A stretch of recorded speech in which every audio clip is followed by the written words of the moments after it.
시간 잠시 기도하고 우리 하나님 말씀 나누겠습니다. 주님 감사합니다. 오늘도 이 밤에 우리를 부르시고 하나님 금요일의 기도회로 우리가 하나님 앞에 찬양하며 또 예배하며 또 기도하며 나아가게 하시는 은혜를 감사합니다.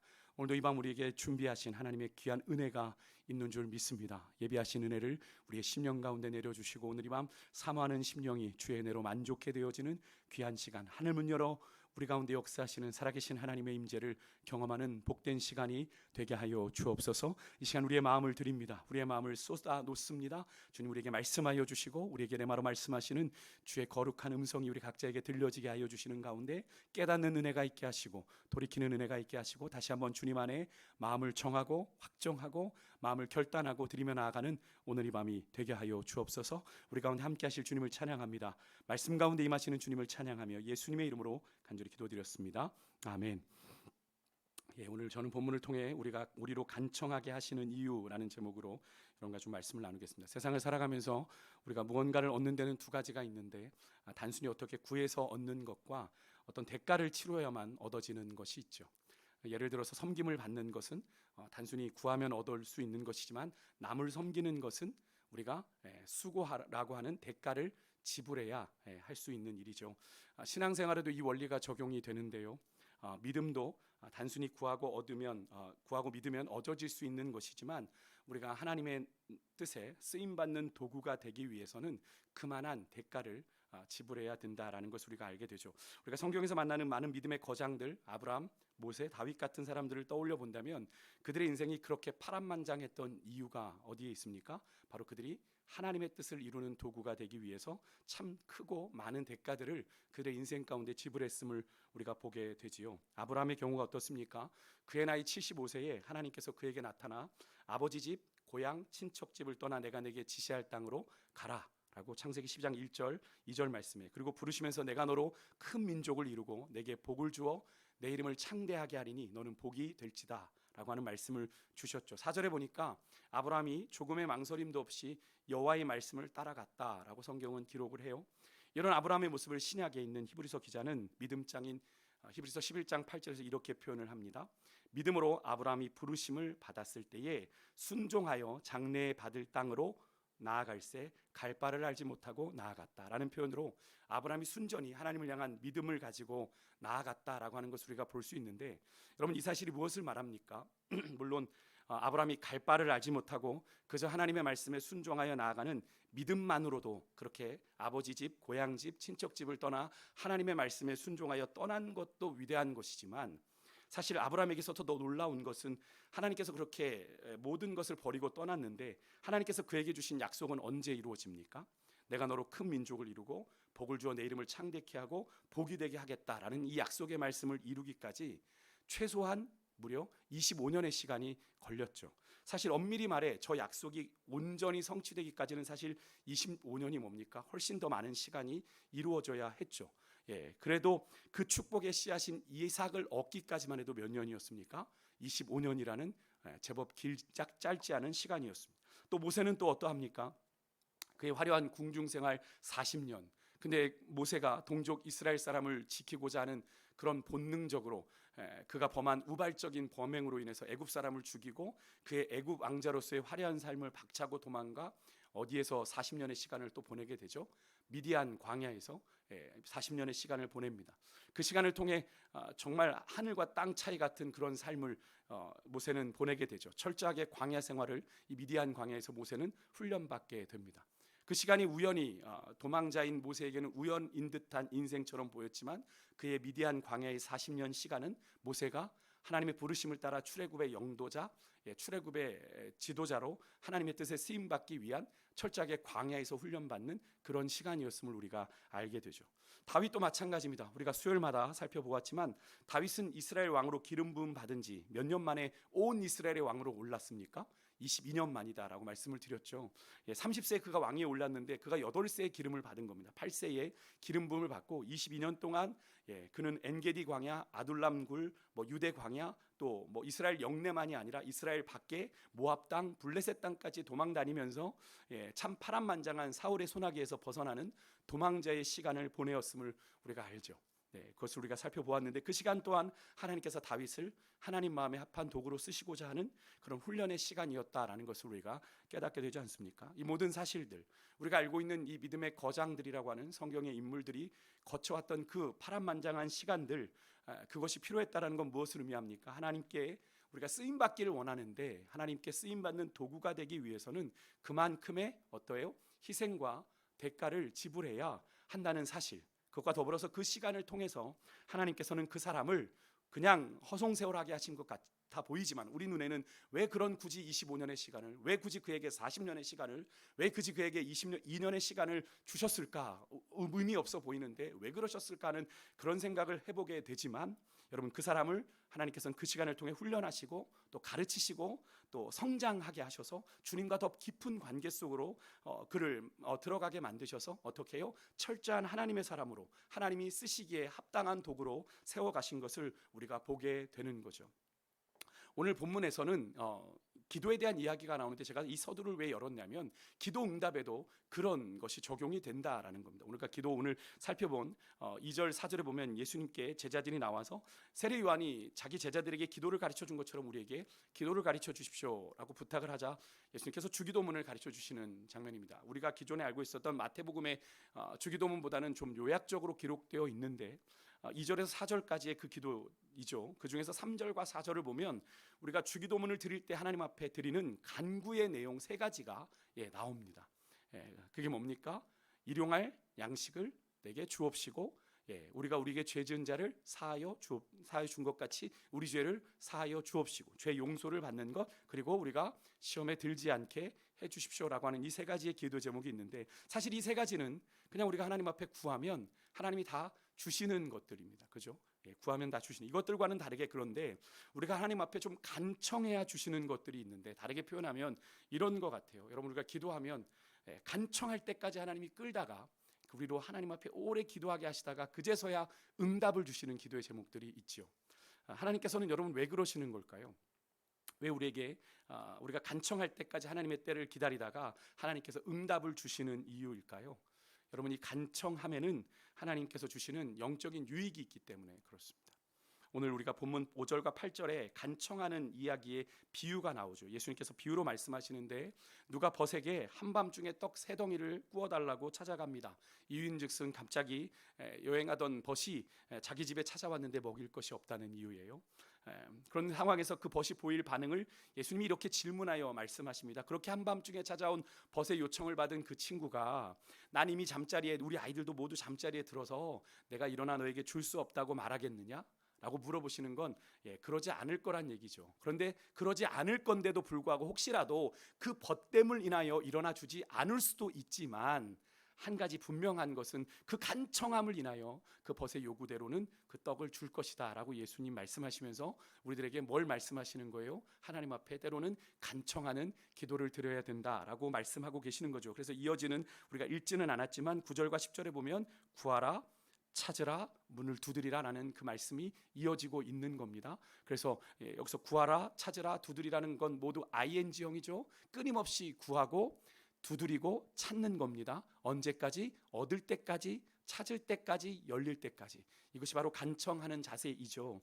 여러분, 여기에 보면 앞에 주기도문에서 자신을 위한 일용할 양식 구하는 것 하나님이 쉽게 주셨지만, 다른 사람을 섬기기 위해 떡을 달라고 할 때는 하나님께서 어렵게 준다고 간청해야 한다라고 예수님 말씀하고 계시는데, 이 말은 앞에서 말한 것처럼 하나님께서 하나님께 쓰임받는 도구가 되기 위해서는 그만큼의 희생, 대가를 지불해야 된다는 말씀과 같은 맥락의 말씀으로 우리가 좀 이해해 볼 수 있겠는데, 여러분, 왜 하나님께서는 그렇게 우리에게 그냥 구하면 그래 옛다 이렇게 주시면 될 텐데 왜 우리에게 간청함을 통해 응답하시는 이유가 뭘까요?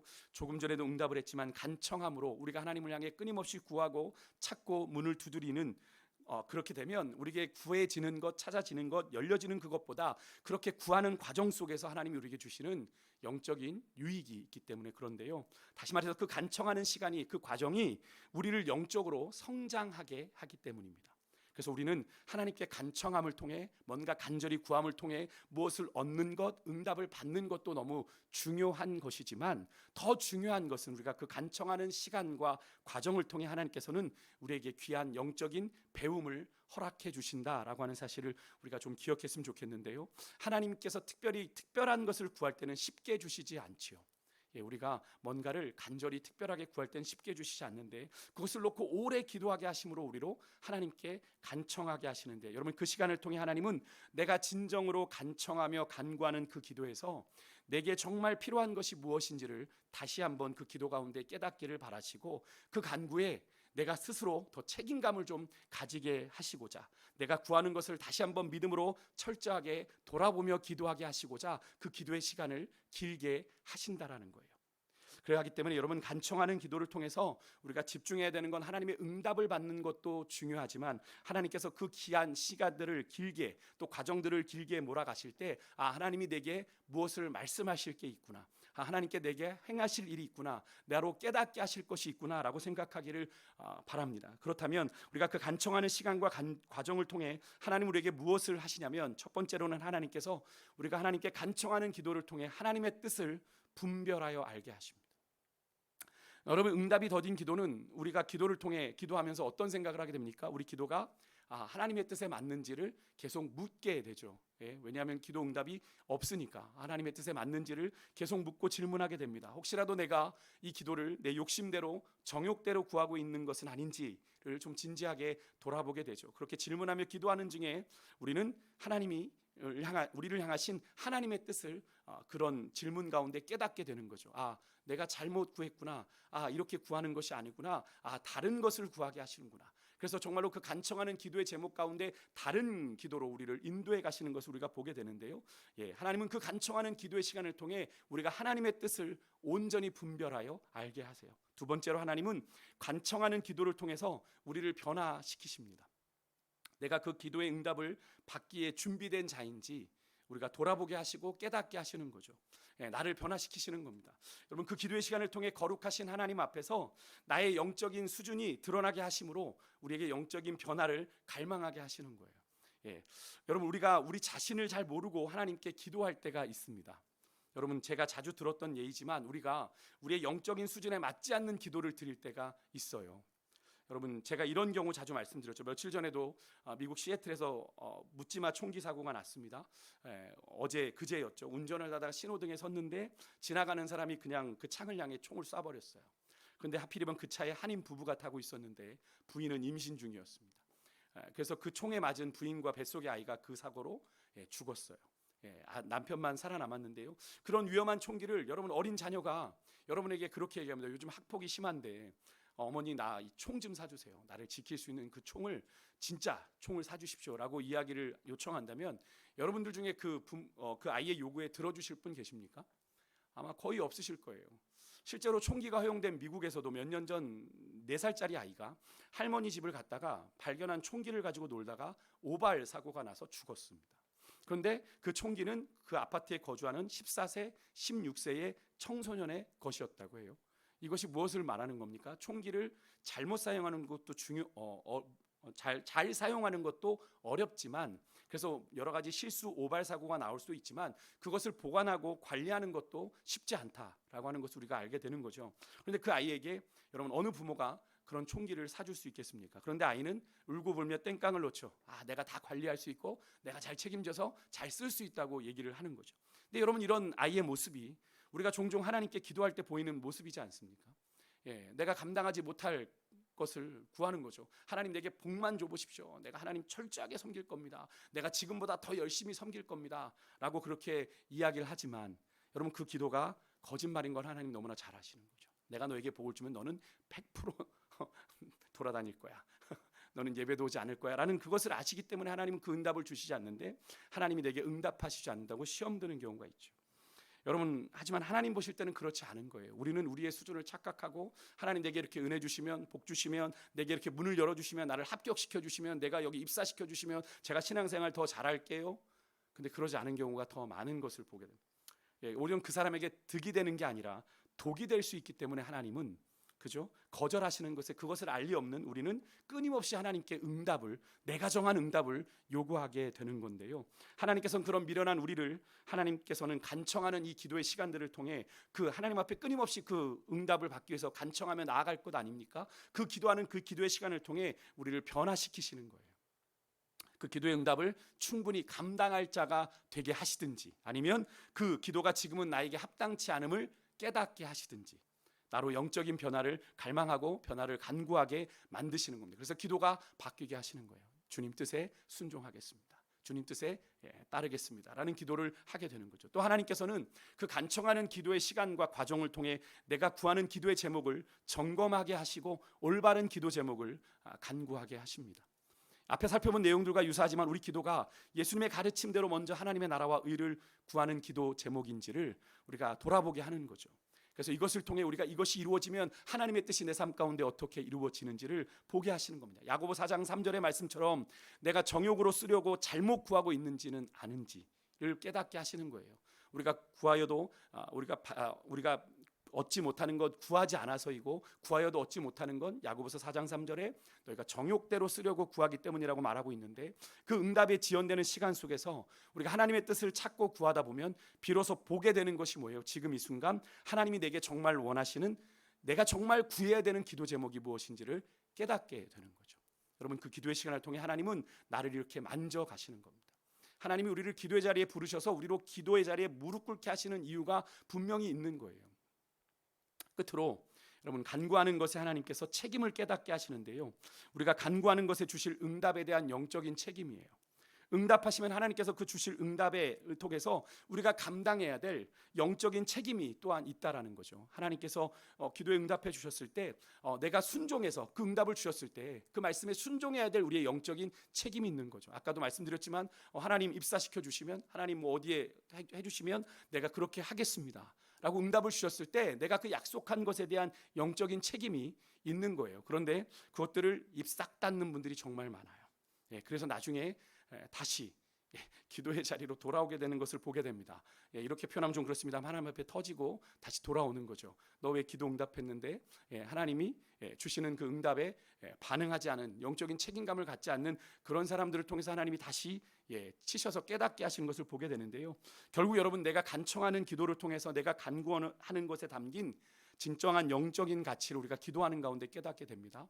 그러면서 하나님 앞에 내가 이렇게 오래 정말로 간청하며 간구하는 이 기도의 제목이 정말 하나님 앞에 옳은 것인가, 하나님이 받으실 만한 것인가, 하나님의 나라를 위한 것인가를 우리가 영적인 가치를 그 기도하는 가운데 깨닫게 하시는 거죠. 하나님께서 성령으로 우리 가운데 자꾸 깨닫게 하십니다. 너 기도를 바꿔야 돼. 너 기도가 옳지 않아. 내 뜻에 맞지 않아. 그런 간청하는 기도를 통해 하나님이 우리의 기도를 바꾸게 하시고 그것을 통해 다른 것을 구하게 하시는데, 오히려 그 기도 제목이 내가 구하는 것 이상의 것을 경험하게 하시고 또 하나님의 능력을 확신하고 체험하게 되는 그런 기도의 제목으로 하나님이 바꿔가시는 것을 경험하게 되는 거죠.